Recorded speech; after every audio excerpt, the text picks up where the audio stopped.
estén aquí conmigo en La Vida Apenas Comienza. Yo soy Ilse Saucedo. Y bueno, pues a mí me encanta participar en esta serie de transmisiones en vivo como parte de este gran equipo de colaboradoras liderado por Liz Lebolio y por Aurora del Villar, que yo sé que no nada más las siguen, sino las adoran como lo hago yo. Y bueno, pues ser parte de todo este movimiento de princesas de 40 y más. Recuerden que la finalidad es que, bueno, pues hagamos de esto una interacción, ¿no? Que podamos ir sacando como juguito a cada una de estas transmisiones y que vayan preguntando sobre todo lo que les interese sobre los temas que vamos exponiéndoles. Y bueno, pues yo estoy muy feliz de estar aquí. Yo les agradezco que estén con nosotras y estamos muy ilusionadas de aportar algo para cada una de ustedes. Y hoy vamos a hablar de un tema que cuando a mí me toca, ya saben que estoy con ustedes cada 15 días, cuando a mí me toca, yo sé que a veces dicen, ay, Ilse, pero es que ¿por qué te gusta hablar de temas dolorosos y complicados? ¿Por qué no puedes hablar de temas más relajados? La realidad es que creo que es bien importante que podamos hablar de temas que tienen que ver con nuestra situación actual de las mujeres. Es un hecho y está catalogado, que bueno, lo hemos hablado en otros programas. La violencia contra la mujer desafortunadamente va a la alza y si bien cada vez hay más estrategias para combatirla, la realidad es que es un tema delicado. En este momento, como lo hemos platicado, pues más o menos 6 de cada 10 mujeres están viviendo algún tipo de violencia, entre 6 y 7 mujeres de cada 10. Algunos de los tipos de violencia. En otros streamings ya hemos platicado de los tipos de violencia. Hoy en especial me voy a enfocar en qué es el acoso y el hostigamiento sexual. ¿Y por qué? Si bien ahorita estamos, la mayoría de nosotros, trabajando en gran medida desde casa, y eso de alguna manera reduce la posibilidad de estar viviendo alguna situación relacionada al hostigamiento sexual en el espacio laboral, de todos modos sucede. Y más allá de eso, hola Liz, la hermosa, ¿no? Más allá de eso, creo que al final de cuentas nos vamos a reintegrar y hay ciertas cosas que tienen que ver con estos temas que si las tenemos mucho más manejadas y trabajadas vamos a poder reaccionar a tiempo. Antes de pasar como tal a la definición de estos conceptos y buscar la diferencia entre acoso y hostigamiento sexual, quiero que recuerden tantito, hace unos 3 años más o menos, tal vez 2 por ahí, todo este movimiento de Me Too, ¿no? Y entonces veíamos en todos lados hashtag MeToo, hashtag yo también te creo, ¿no? Y entonces, ¿qué significaba esto del MeToo y por qué tomó tanta relevancia? Y es importante que tomemos esto como un antecedente para que podamos platicar del por qué tendríamos que estar el día de hoy abordando este tema. El movimiento de MeToo nace de 2 vertientes importantes que tienen que ver con el hostigamiento sexual.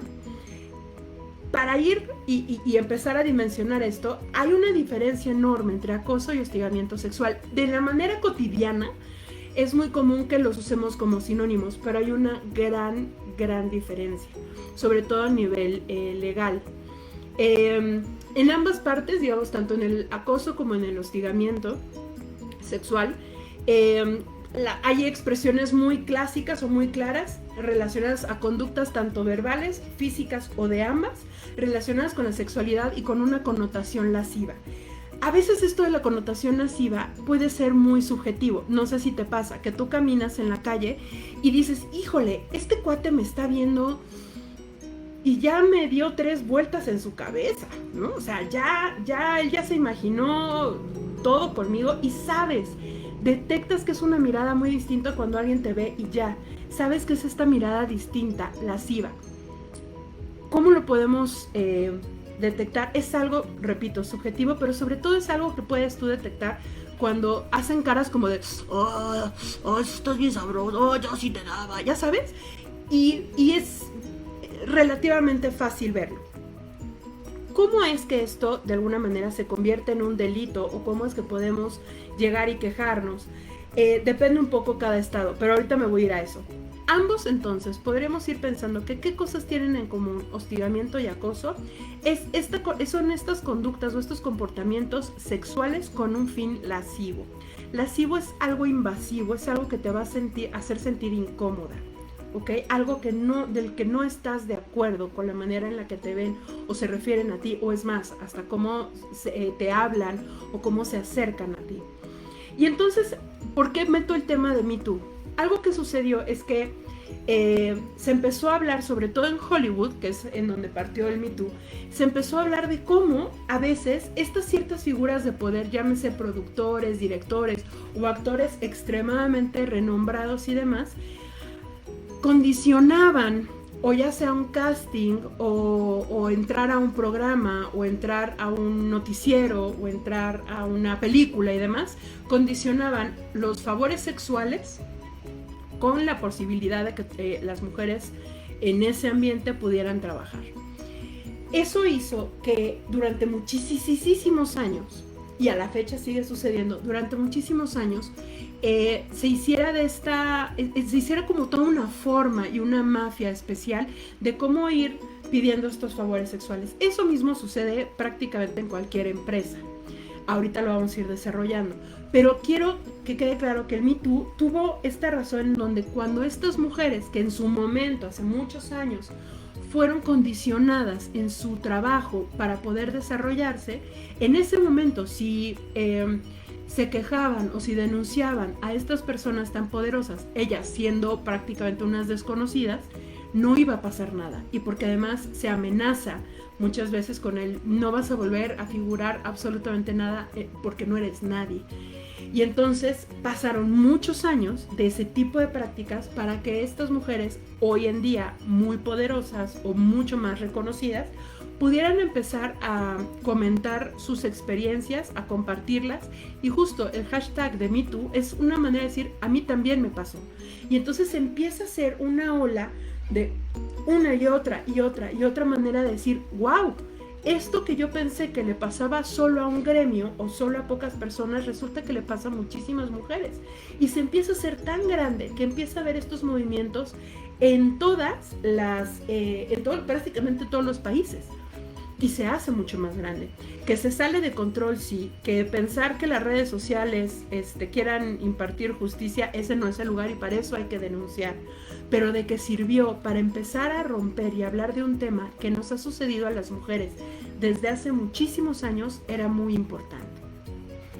Entonces, bueno, pensemos que tanto el acoso como el hostigamiento es esta manera de acercarse a una, ya sea por mensajes, en la calle, en el trabajo, en la escuela, en tu entorno, ya sea, no sé, en tu edificio o en la colonia en donde vives, en donde se van a acercar a ti de una manera en la que te va a hacer sentir incómoda en tu integridad física, emocional y sexual. Está catalogado tanto el hostigamiento como el acoso sexual como un tipo de violencia sexual, es decir, hay una parte en donde sí puede ser considerada un delito, pero no es tan sencillo demostrarlo y eso es un problema. Pero justo lo que hacen estos movimientos de Me Too y demás es la manera en la que podemos empezar a sensibilizar tanto a las autoridades por un lado, pero sobre todo a la sociedad, que cuando una mujer diga me están acosando, me están hostigando, que el entorno tenga la sensibilidad suficiente y le crea. Si más adelante nos damos cuenta que era una mentira, que quería llamar la atención o que quería conseguir otra cosa o que era una represalia, una venganza y demás, en su momento se verá, pero que se tenga que abordar y que se tenga que condenar. Entonces, teniendo esto ya más claro, quiero pasar justo a hacer esta diferencia entre acoso y hostigamiento sexual. ¿Por qué? Porque eso pasa muchísimo en el trabajo. Y a veces esa terminología o no saber la terminología puede o no hacer que una denuncia continúe y haya un castigo de por medio o se quede en el congelador. Ok, entonces empecemos por el hostigamiento. El hostigamiento son estas conductas que, como bien les digo, son lascivas, ¿no? Hay una connotación sexual. En el hostigamiento hay un tema relacionado a la jerarquía y a la subordinación, es decir, va a ser de jefe a empleada, y voy a hablar sobre todo en femenino, no porque no le suceda a los hombres, también hay casos, de hecho hay bastantes casos, pero estadísticamente hay más casos de mujeres víctimas de acoso y de hostigamiento sexual. Ahora, normalmente esto también tiene que ver con que a los hombres les da muchísima vergüenza denunciar. Es muy común que los hombres digan, ¿cómo voy a hacer? O sea, voy a llegar con las autoridades o recursos humanos de mi empresa a decir que mi jefa me está haciendo propuestas sexuales o me está pidiendo algún tipo de intercambio sexual para que yo salga favorecido. Cuando el entorno, porque vivimos en un entorno machista, pues va a decir, pues qué tonto si dices que no, deberías hasta ser agradecido, ¿no? Es común que empecemos con este tipo de temas. De esposo a esposa podría darse algún tipo de violencia sexual que esté relacionada a la intimidación o a que por la fuerza la mujer acceda a tener relaciones sexuales, pero ahí estaríamos hablando de algo distinto porque lo podríamos casi equiparar a un tipo de violación. El acoso sobre todo son personas, digamos, el hostigamiento, perdónenme, el hostigamiento entonces tiene que ver, por ejemplo, de un maestro a una alumna, de un jefe a una empleada, de tal vez el señor de la casa que hostiga a la señora que ayuda a la limpieza del hogar, ¿no? Tiene que ver con una cuestión de jerarquía y de abuso de poder. ¿Por qué es importante hacer esta diferencia? Porque la mayoría de las denuncias en los trabajos se empiezan por el tema de abuso sexual. Y entonces si eso el día de mañana llega a un juzgado penal, que puede ser el caso, se va a desestimar el caso, porque justo no era acoso sino hostigamiento. Entonces desde el principio hay que saber la diferencia. Entonces cuando hablamos de acoso estamos hablando de un abuso de poder en donde hay alguna jerarquía de por medio. Y en el acoso hay un abuso de poder, pero no hay una jerarquía de por medio. Y entonces, ¿a qué me refiero con el abuso de poder? Cuando es el tío con la sobrina, en donde tal vez no hay todavía un abuso, es decir, no hay un contacto necesariamente físico, pero el tipo de miradas, o hay mensajes, o le manda fotos y demás, de alguna manera eso, si bien no hay una jerarquía de por medio, ¿no?, establecida, de alguna forma sí es un abuso de poder, porque al final de cuentas es alguien que nos representa cierto nivel de autoridad, o nos intimida, o nos hace sentir inferiores, o nos hace sentir indefensas. Por eso es la diferencia, y es bien importante que vaya quedando claro. Ahora, en algunos estados, y ahí sí es muy importante que tú lo puedas checar en tu estado, en algunos estados ya está penalizado tanto el hostigamiento como el acoso sexual, en otros estados no, depende. Si nos ves de otros países, es bien importante que conozcas la legislación de tu ciudad, no nada más de tu país, sino de tu ciudad, porque sí puede haber diferencias. Bueno, en la mayoría o en muchos de los estados, aquí ya en la Ciudad de México, de México, más del 50% de los estados ya tienen esta diferencia, y en ambos casos está penado tanto el hostigamiento como el acoso sexual. Ahora, ¿qué es lo que pasa cuando es en la escuela o cuando es en la casa? Cuando es en el trabajo. Lo que llega a suceder es que en un primer momento la víctima no cree que lo que está pasando es acoso, y al principio dice, bueno, es que sí es coqueto mi jefe, bueno, es que sí es medio intenso el jefe, o es medio intenso el maestro, bueno, pero no es con todas, no necesariamente es conmigo, y empezamos como a desestimarlo porque se nos hace muy difícil creer que eso nos está pasando a nosotras. Eso es lo más común. Y entonces empezamos a conectar o con la vergüenza o con la confusión, y puede pasar mucho tiempo hasta que esto diga a uno, oye, no, esto sí no es correcto, porque ya me está condicionando tal vez mis vacaciones a que vaya a cenar con él, o a que le mande una foto, o a que le acepte X regalo o X cita, ¿no? Cuando empieza a ver estas cosas, poco a poco las personas que viven esto empiezan a cachar que eso que están viviendo está mal. Pero lo que es muy común es que en el entorno, una y otra vez, nos digan como de, ay, no es tan grave, pues es que así son los hombres, pues es que así son los jefes. Por ejemplo, les voy a contar un caso que yo atendí. Una mujer de 50 años, trabajaba en una dependencia de gobierno en un estado de la República, y recién divorciada, y entonces su jefe, que era un subdirector, su jefe un día la encierra en el cuarto de archivo, la encierra y la empieza a tocar. Ella se defiende como puede, y como puede sale de ahí. Digamos que hubo un abuso sexual moderado, pero hubo un abuso sexual y sobre todo hubo acoso. Cuando ella lo cuenta a las autoridades y digamos al jefe de su jefe, lo que sucede es que le dicen, ay, fulanita, usted debería sentirse agradecida que todavía que la acaban de dejar, su jefe que es más joven que usted la desee. Y entonces ella en ese momento se siente completamente desarmada y dice, si el jefe de mi jefe dice que no, o sea, que me debería sentir halagada, ¿cómo voy a ir más allá de eso? ¿Con qué me voy a enfrentar? Y se quedó callada. Y durante muchos meses, esta persona le mandaba fotos de su pene, la obligaba. Exactamente, Ana Lilia. Ana Lilia tiene un punto que dice, entre esposos se puede dar la figura de violación entre cónyuges. Exactamente. Más no el acoso como tal. Pero sí el acoso, por ejemplo, con el ex esposo, ¿ok? O con el exnovio. Eso es muy común, muy común.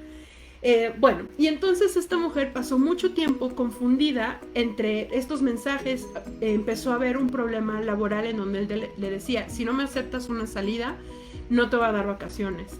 Ella tenía un hijo tiene un hijo con una discapacidad y necesitaba cierta cantidad de permisos para salir, citas médicas y demás, y estos eran condicionadas para que ella le mandara una foto, le hiciera una llamada, una videollamada, cosas de ese estilo. ¿Qué es lo que va pasando en una persona que vive este tipo de situaciones? Evidentemente la autoestima se ve cada vez más dañada, su nivel de confianza normalmente aumenta el ausentismo, hay una desmotivación laboral, hay muchísima confusión, se empieza a aislar. Y normalmente esto también va pasando porque lo que sucede alrededor de estos ambientes es que hay testigos y hay cómplices que normalmente ayudan a esta persona, a este acosador, para lograr su meta. Ya sea porque guardan silencio, ya sea porque digan, pues mejor que le pase a ella que me pase a mí, y se empieza a crear todo un ambiente, vamos a decirle, nebuloso, ¿no? Es como denso, complicado, desestructurante, y es difícil que pidan ayuda. Ahora, ¿qué es lo importante de esto? Que por obligación, por ejemplo, si tú trabajas en una institución de gobierno, es obligación de todas las dependencias de gobierno aquí en México, es obligación que tengan un protocolo de atención al hostigamiento sexual. Y lo tienen de alguna manera que seguir. ¿Quién normalmente lo sigue? Los comités de ética. Ahora, ¿qué pasa en las empresas privadas? La mayoría de las empresas privadas también tienen algún tipo de procedimiento para poder denunciar esto. En un primer momento, y por eso es importante empezar a hablar de la denuncia, en un primer momento lo que llega a suceder es que cuando nos acercamos a las autoridades o a recursos humanos, no nos creen. No hay este acercamiento o esta empatía, y por eso es importante platicar de esto. Porque si tú tienes un negocio, porque si tú trabajas en una empresa, es importante que tengamos esta sensibilidad al tema. Es muy común, y de ahí que en algún momento tendremos que platicar sobre sororidad, ¿no? Pero es muy común que, no sé, de alguna manera, por ejemplo, entre mujeres en el trabajo escuchemos cosas como, pues ella dice que la acosan, pero mira cómo viene vestida, ¿no? Porque hacemos esas cosas también nosotras, porque a veces nos ponemos también el pie, y por eso es importante hablar en su momento de sororidad. Sé que lo han hablado con otras de las colegas, y es bien importante que podamos ir hablando sobre esto, porque lo que va sucediendo una y otra vez es que vamos nosotras mismas desestimando esto que las mujeres dicen, y que decimos, ¿y por qué se tardó 5 años? ¿Y por qué se tardó tanto? ¿Y por qué no quiere hacer tal? Recordemos que quien vive estos eventos, y si tú lo has vivido, lo puedes saber muy bien, lo que más se vive es una situación relacionada a la vergüenza. Cualquier tipo de violencia sexual, yo, modestia aparte, estoy especializada en atención a víctimas de violencia sexual. Es algo de lo que más trabajo en el día a día. Y algo que se ve es que, bueno, este tipo de situaciones, al final de cuentas, es un tipo de violencia sexual en donde la víctima poco a poco se va viviendo como aislada, desestructurada, confundida, culpable, avergonzada. Entonces, para el momento en donde toma la decisión, ya sea de denunciar, ya sea en la parte penal o administrativa, pues en el trabajo, pero que lo abre, es que ya normalmente ya pasó mucho tiempo, porque ya pasaron muchos eventos en donde la desesperación la lleva a por fin pedir ayuda. Pero esto puede pasar durante años. Yo he atendido casos de mujeres que durante años han sido acosadas, han sido hostigadas sexualmente por su jefe durante años. Y entonces a veces desde afuera es muy fácil decir, pues ¿por qué no renunció? Qué tonta. Seguro es que en el fondo sí le gustaba. Quienes hemos tenido alguna situación laboral en donde tal vez nos gusta el trabajo, pero al mismo tiempo vivimos esto, es muy difícil tomar la decisión, o si tenemos una necesidad, por ejemplo, más ahorita, si tenemos una necesidad económica o si de nosotros dependen muchas personas y nuestro ingreso es importante para la familia, no es tan sencillo que uno tome la decisión de simplemente renunciar. Y entonces esto se va haciendo bien complejo y bien grande. ¿Y por qué propuse este tema para Princesas de 40 y más y para La vida apenas comienza? Es porque en el fondo muchas de nosotras lo hemos vivido. Si estamos hablando que 6 de cada 10 mujeres han vivido alguna situación de violencia de género, más o menos se cree que 2 de esas 6 en el último año han vivido alguna situación relacionada al acoso o al hostigamiento sexual. Es altísimo. Estás hablando que más o menos es un 20% de las mujeres que en el último año hemos vivido alguna situación relacionada a eso. Ahora, ¿de qué no se habla? Si no se habla del hostigamiento sexual en el trabajo, todavía hay más mitos y muchas más restricciones para hablarlo de lo que sucede con los maestros y las alumnas. Por eso, si se fijan, en el último año ha habido tantos movimientos en universidades en donde una y otra vez las alumnas están diciendo, este maestro me pide que me venga de falda cuando es examen para que me ponga un punto más, este maestro toma fotografías de las alumnas, este maestro condiciona con tal cosa, este maestro me pide que en horarios fuera de la escuela lo vea. Es cada vez más común. De hecho, hay un movimiento aquí en México que se llama los tendederos de la violencia, y entonces lo que hacen es, ya sea en empresas o en escuelas, literal, en tendederos, ponen con pinzas pequeñas denuncias de este tipo de actos una y otra vez. Y lo que más llama la atención es que más que los hombres, nosotras mujeres llegamos a desestimar eso y a decir o a pensar que mienten. Sí hay un porcentaje que miente. De hecho, hay un estudio aquí en México hecho por la Comisión de Atención a Víctimas de Violencia, que es una institución federal que depende de Gobernación, que dice que sí, que efectivamente hay casos en donde se detecta que hay una mentira, que normalmente hay una venganza de por medio, y lo que dicen es que de cada 20 casos, uno es una mentira. Es bajísimo la posibilidad. Los instructores en los deportivos, Leti, tienes toda la razón, eso es bien común y también es como muy confuso, porque es como, ¿cómo me está agarrando? ¿Cómo me está diciendo? ¿Cómo es este trato? Y entonces, si nosotras como adultas, que ya llevamos una vida andada, nos llega a confundir este tipo de relaciones, de comentarios, este tipo de miradas lascivas, imagínense en un adolescente.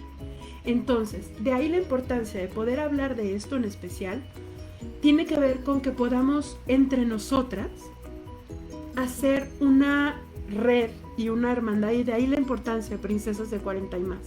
Hacer esta red o esta hermandad en donde podamos, cuando una mujer se acerque a nosotras y nos diga, oye, ¿no sientes que fulanito nos ve raro? ¿O no sientes que me ve raro? Oye, ¿me puedes ayudar a ver si este comentario, este mensaje en el celular tiene una connotación o es interpretación mía? Y que podamos ayudar y que no desestimemos este tipo de circunstancias. Es muy grave y es muy común. Ahora, algo que pasa mucho es que hacer esta similitud o creer que hay una similitud cuando hablamos de acoso y hostigamiento y tomarlo a la ligera, aquí se los estoy poniendo muy rápido, pero hay condiciones muy graves. Hay veces que cuando una mujer va, por ejemplo, víctima de algún delito a Ministerio Público, el mismo Ministerio Público acosa.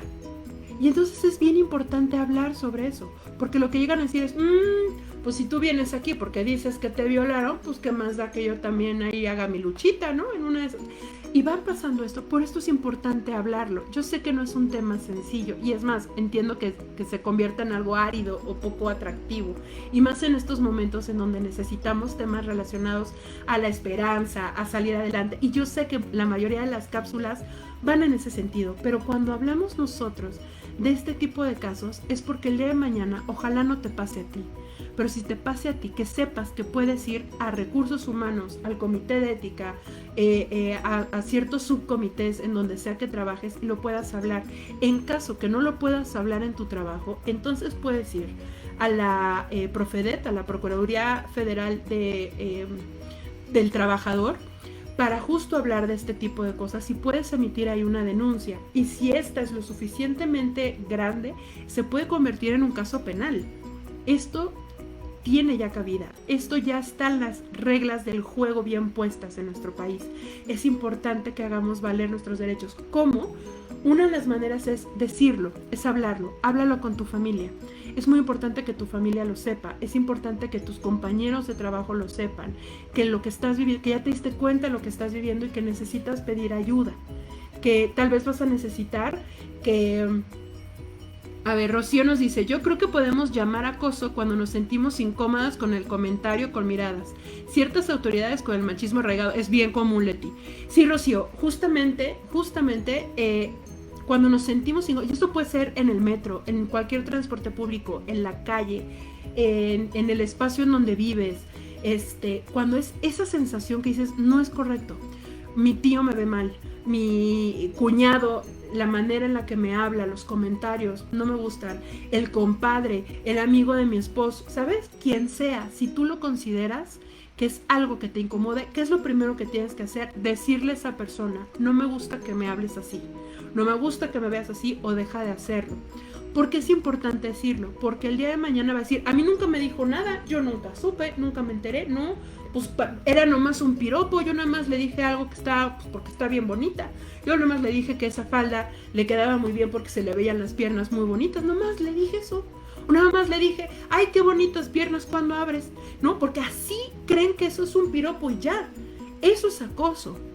Hay una enorme diferencia entre la caballerosidad, la galantería, es más, el cortejo. Pero cuando a un cortejo uno dice no, esa persona tiene que parar. Y esto de hacer su luchita se puede convertir en acoso. Y ahí sí, Rocío, estoy completamente de acuerdo contigo. Pero al mismo tiempo es subjetivo. ¿Por qué? Porque eso que a ti te molesta, te incomoda y te hace sentir mal, posiblemente a otra no. Y entonces es importante justo que lo puedas hablar porque eso te va a hacer sentir como raro. Entonces, hay varios puntos que son importantes a saber en esto para ir cerrando. 1, que no te dé vergüenza. No eres culpable y tú no lo provocaste. 2, háblalo con tu entorno, háblalo con tu familia, háblalo, si te da pena decírselo a tu esposo porque tu esposo te pueda decir, uy, pues es que claro, pues mira cómo vas arreglada o algo, díselo a alguien de tu familia. Acércate a las autoridades de tu trabajo y si ahí no te hacen caso, puedes ir a la Profedet y lo puedes llevar hasta una cuestión penal. No te quedes callada. Pasamos tantos años históricamente calladas que este no es el momento para seguir amordazadas, es momento de hablar. Y cuando alguien te diga a ti que lo que está viviendo es un acto de acoso, de hostigamiento, créele y acompaña a esta compañera.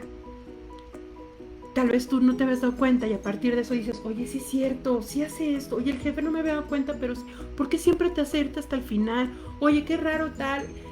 Siempre hay como estos indicadores, ¿ok? Ahora, para que quede súper claro, hay una película que es una maravilla de película que vale mucho la pena y es relativamente nueva.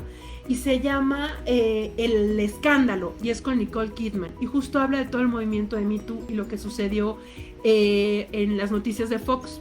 A partir de ahí viene como muy claro y es mucho más fácil de entender. A ver, Leti nos dice, tienes razón, las ocasiones en que yo lo sufrí, las palabras cortantes y ponerles un alto frenaba a las personas. Claro, normalmente los acosadores buscan a esta persona que no va a hablar, que no va a decir, que no se va a quejar, que va a estar como confundida. En el momento que tú le dices, oye, a ver, no me gustan estos comentarios, no voy a mandarte fotos, no me gusta que me mandes fotos, a la siguiente foto que me mandes se la voy a enseñar a mi jefe o se la voy a enseñar a tu jefe o a quien sea y no hagas esto y te voy a quemar y demás, es mucho más fácil que paren. Si te quedas callada, esto va a continuar mucho más tiempo. Ahora, si algo o más bien alguien por redes sociales por WhatsApp, por algún lado, te manda mensajes y te manda imágenes, pues no las, yo sé que te va a dar vergüenza, yo sé que te va a incomodar, nunca las borres, porque esa es la mejor prueba que vas a tener. No las borres. Pero sí, es bien común que crean que se puede, las personas que acosan, y que te vas a quedar callada. En el momento que tú hablas y dices, no me gusta, así no, yo no me llevo así contigo, te pido que me respetes, sí hay un freno prácticamente inmediato. Y si no, pues se vuelve a decir y se dice las veces que sea necesario y que la gente lo sepa, que no te avergüence. Así que, si alguien más quiere hablar, muchísimas gracias Leti, Rocío, Sujei, gracias por estar aquí conectadas. Recuerden, para ya irnos, recuerden que, bueno, pues está el libro digital de notas de Camino a Casa de Aurora del Villar, está la cremacerina, el taller de Aurora, que es el 1 de agosto, va a estar buenísimo, de Mi Sombra y Dinero, vale mucho la pena. Los miércoles, por favor, entren a estos encuentros tan bonitos entre Lisle, Gaby y Aurora. Entren, pues para justo platicar sobre todo esto. Y exactamente, ¿no? Aquí nos tienen a todas las compañeras de Princesas de 40 y más, y no se queden calladas. Y aquí pueden pedir apoyo, pueden pedir orientación, y con muchísimo gusto les vamos a orientar. Si hay una situación relacionada a violencia sexual que quieras hablar, cuentas conmigo, pero no te quedes callada. Es momento de pedir ayuda, de pedir apoyo, porque no estás sola. Y bueno, pues entonces ya saben que... Y síganos, recuerden por favor suscribirse al canal de Princesas de 40 y más en YouTube. Hay muchísimos videos de todo tipo. Así que, pues muchísimas gracias. Me despido. Saben que se les quiere, ¿verdad? Les mando un besote, que tengan linda tarde y nos vemos en 15 días. Cuídense. Adiós.